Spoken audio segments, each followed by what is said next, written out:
무슨 결핵균은 아니냐, 또 바이러스냐, 이런 세균 검사, 배양 검사 같은 거 해서 일단 염증이 오면 그게 맞는 치료, 되게 4 내지 6주간 치료하면 되고요. 무엇보다도 면역 저하자가 있을 수 있다. 요거는 대단히 중요합니다. 면역 저하. 우리 몸에 면역 저하 있는 병들이 있어요. 자기도 모르게 내 면역이 떨어진, 간접적으로 진단이 됩니다. 염증성 관절염은 세균이 무릎 속에, 고관절 속에 들어가는데 고관절 치료에다 계속 안 낫는다. 알고 봤더니 큰 병이 있더라. 임파 관계, 백혈병이 있더라. 제일 많은 게 백혈병이죠. 임파선 계통에 좋지 않은 암이 있다. 이런 것도 거꾸로 진단이 돼갈 수가 있습니다. 그래서 관절에 세균 감염이 되면 좀 더 몸 전체를 한번 체크해 볼 필요가 있다 하는 겁니다.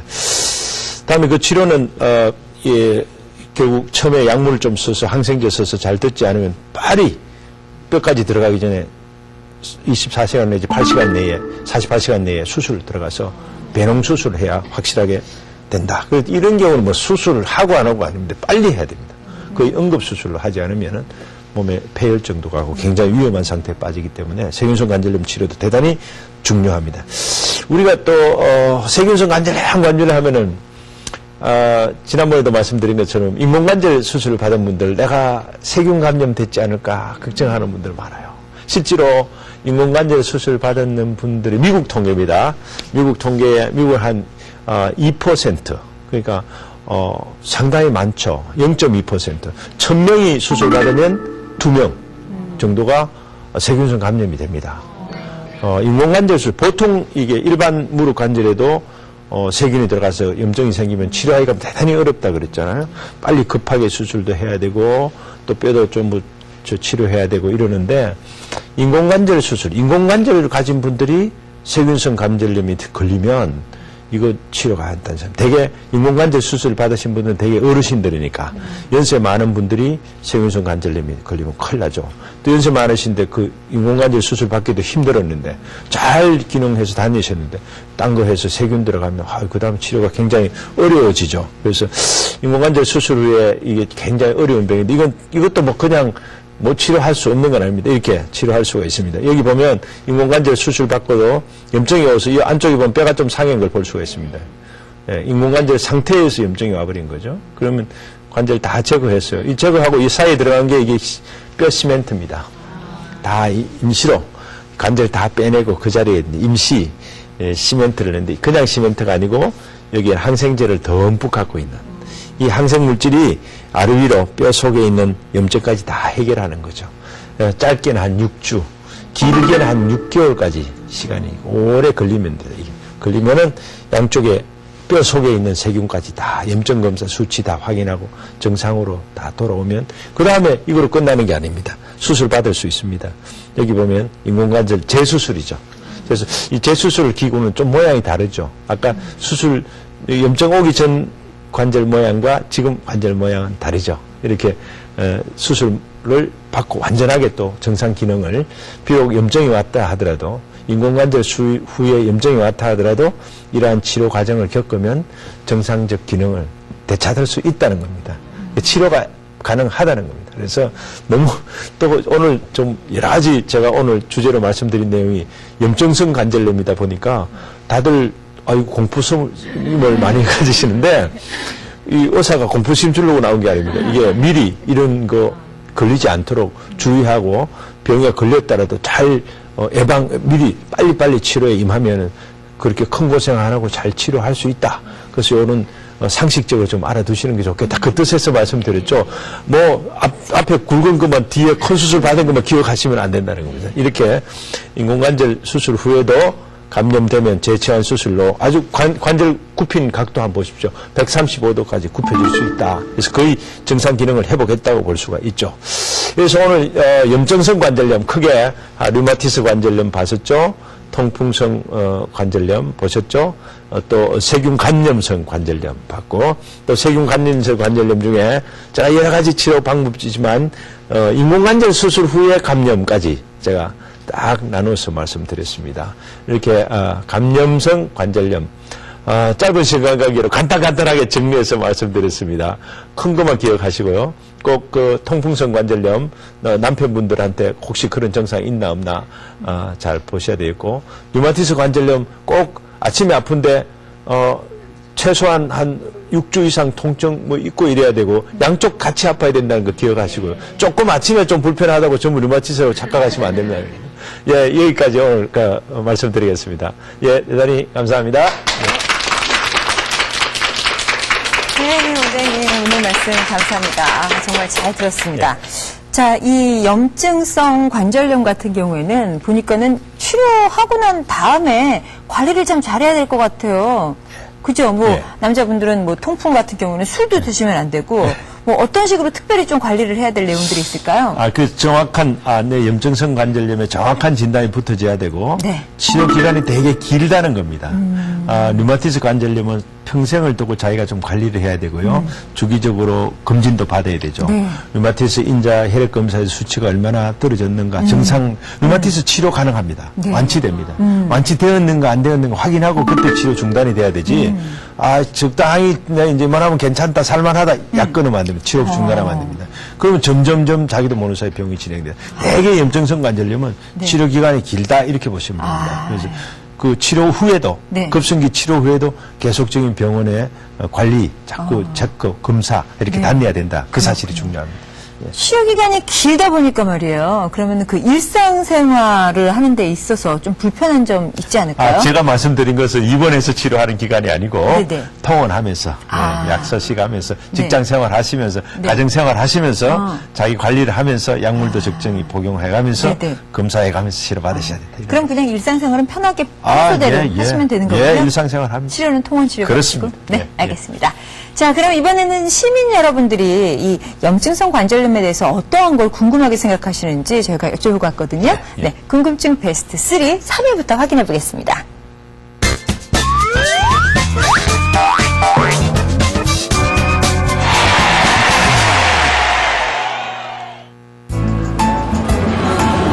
안녕하세요. 메디컬TV 주치의 안지민입니다.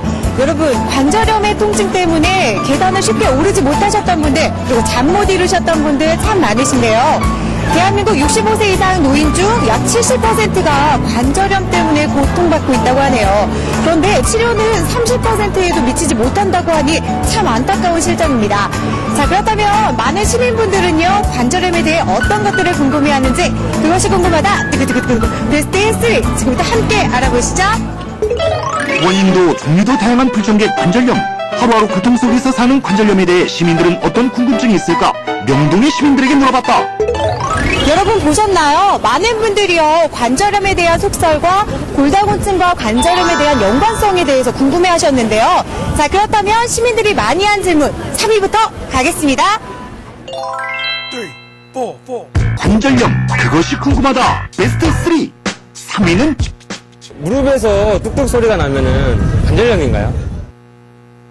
네, 무릎에서 뚝뚝 소리가 나면 관절염이 아니냐. 하긴 그래요. 그 어르신들 이렇게 걸으시다가 무릎에서 소리 같은 거 나면은 야, 이거 나 관절염인 것 같다. 그러시는 분들 계시거든요. 어떻습니까? 예, 무릎에 소리 나는 거, 아주 이렇게 연세 많으신 어르신 분 아니고 젊은 분들한테도 있을 수 있습니다. 가끔 있죠. 뭐 이런 뚝딱 손에서도 막 소리가 나고 그렇죠. 이러잖아요. 손가락 마디에서 네. 수술 소리 뚝뚝 나고, 네. 무릎도 앉았다 이럴 때 할 때마다 소리 뚝뚝 나고. 저도 야, 이게 나의 있어요. 관절 이상 아닌가? 네네. 관절염 아닌가? 또 가끔 만져보면 부었는 기분도 좀 나요. 네. 그럼 이 염증성 관절 아니냐 이렇게 걱정하는 분들이 있는데 소리 나는 원인이 몇 가지 있을 수 있습니다. 그러니까 가장 많은 원인이 그 무릎을 싸고 있는 인대 힘줄이 있어요. 힘줄이 그 뼈 마디를 건너갈 때마다 이렇게 덜컹덜컹 소리 나는 거예요. 예, 그게 제일 많은 겁니다. 네. 많고 관절면이 이렇게 닳아서 오는 그 관절염은 네. 사실은 소리는 그렇게 안 나요. 네. 통증이 오죠. 아프죠. 그런데 자기가 또 젊은 분들이 또 덜컹거리게 느끼는 분이 있어요. 네. 아주 젊은 분들. 그런 경우는 그 연골판이라는 게 있습니다. 무릎 속에 연골판. 네. 연골판이 기형이 있을 수 있어요. 기형.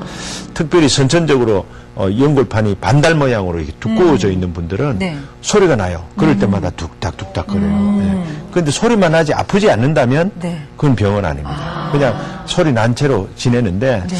이 젊은 여성의 경우는 그건 아주 좀 걱정을 많이 해요. 아니, 데이트하고 걸어가는데 자꾸 들끓으니까 이상하죠. 애인이 네. 좀 이상하다 네네. 생각하죠.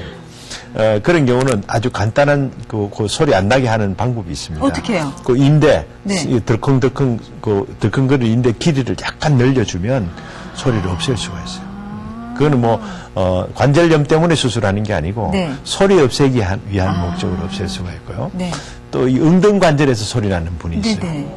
그 누웠다 일어날 때마다 소리가 덜컹. 실제로 병원에 올 때 내가 뼈가 빠졌다가 들어갑니다. 빠졌다가 들어갈 때 덜컹하고 들어가는 기분을 느끼는 거예요. 네네. 근데 그거는 역시 마찬가지로 엉덩이 뼈에 힘줄이 두꺼워져가지고 네네. 또 선천적으로 두꺼워진 분도 있어요.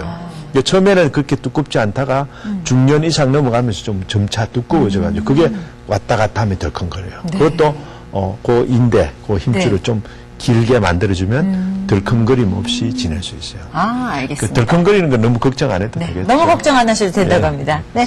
자, 그럼 시민 여러분들이 궁금해하는 것 베스트 3 중에 2위를 화면으로 알아보죠. 관절염 그것이 궁금하다. 베스트 3.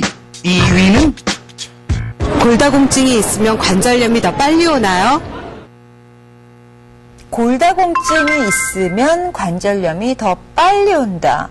하긴 이 골다공증도 뼈하고 관련된 부분이잖아요. 그렇죠. 그리고 네. 특별히 이 골다공증을 걱정하는 분들은 여성분들이 많거든요. 그렇죠. 그렇다 보니까는 여성분들이 이거 더 관절염이 빨리 오는 게 아니냐고 걱정을 많이 하시는 것 같아요. 네, 네. 어떻습니까?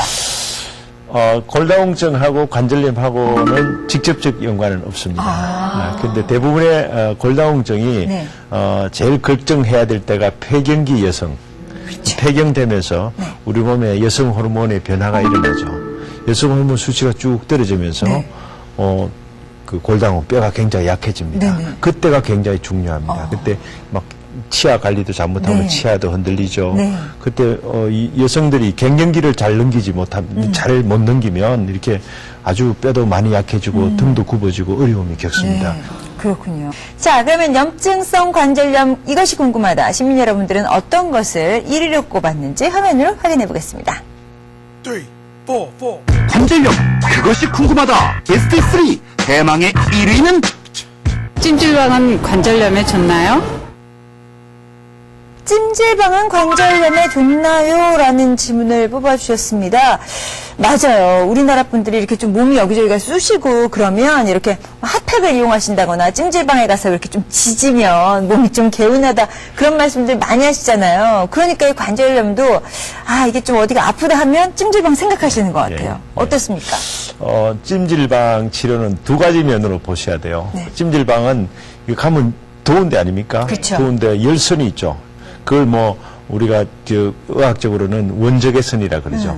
적외선 더운 데 들어가면 그 더운 그 열기가 우리 관절 부분 전체에 흩어져 있던 그 신경세포를 피로하게 만들어요.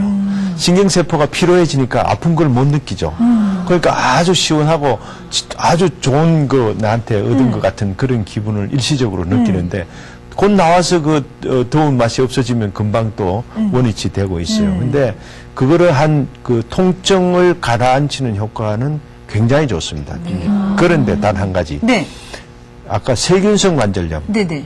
아까 고름 들어오고 이런 거 있잖아요. 네네. 그런 분들은 사실은 더운 거 갖다 대면은 오히려 염증 세포가 더 활성화되니까 안 좋다고 안 그러죠. 되는군요. 예, 그거는 네. 오히려 그런 분들은 좀 피해야 됩니다. 그러니까 정확한 그 염증성 관절염 중에서도 내 진단이 어느 쪽에 있는가, 면역체계 이상이 있는가, 류마티스에 있는가, 세균성 관절염이 있느냐에 따라서 찜질방 사우나도 골라가야 됩니다. 골라가야 되는 예, 예. 네. 그 계절 또 이 몸을 덥게 하는 것, 적절한 운동하는 것 이것은 관절염과 아주 깊은 연관이 있다고 봐야 됩니다. 네, 알겠습니다. 자, 이렇게 해서 저희가 염증성 관절염에 대해서 오늘 알아봤는데요. 마지막으로 저희 시청자 여러분들께 당부하시고 싶은 말씀 있으면 한 말씀만 부탁드립니다. 그렇죠. 우리가 이 염증성 관절염의 진단은 대단히 복잡합니다. 정확한 진단이 먼저 되어야 됩니다. 그저 관절이 붓고 물이 차고 아프다. 그런데 그저 그냥 관절염 이렇게 진단하지 마시고 이것이 과연 무슨 관절염이냐, 퇴행성 관절염이냐, 염증성 관절염이냐. 염증성 관절 중에서도 어떤 염증이냐, 류마티스성이냐, 아니면 세균성이냐, 또 통풍이냐, 또 그 외의 기타의 어떤 대사성 관절염이냐 하는 진단을 정확하게 붙여서 또 정확한 진단하에서 정확한 치료에 들어가고 자기 생활 습관도 그 진단에 맞춰서 다 고쳐 나가면 우리 관절염의 공포로부터 완전히 해방되고 어떤 종류의 관절염이든 완치가 가능하다는 사실을 명심하셔야 됩니다.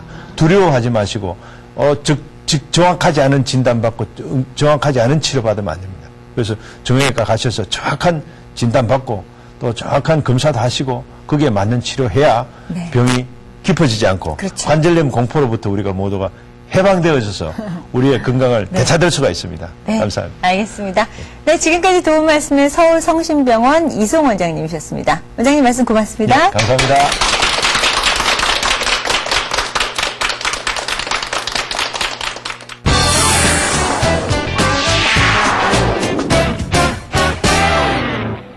뼈와 뼈를 연결해주는 관절의 중요성은 더 이상 말씀드리지 않아도 잘 아실 것 같습니다.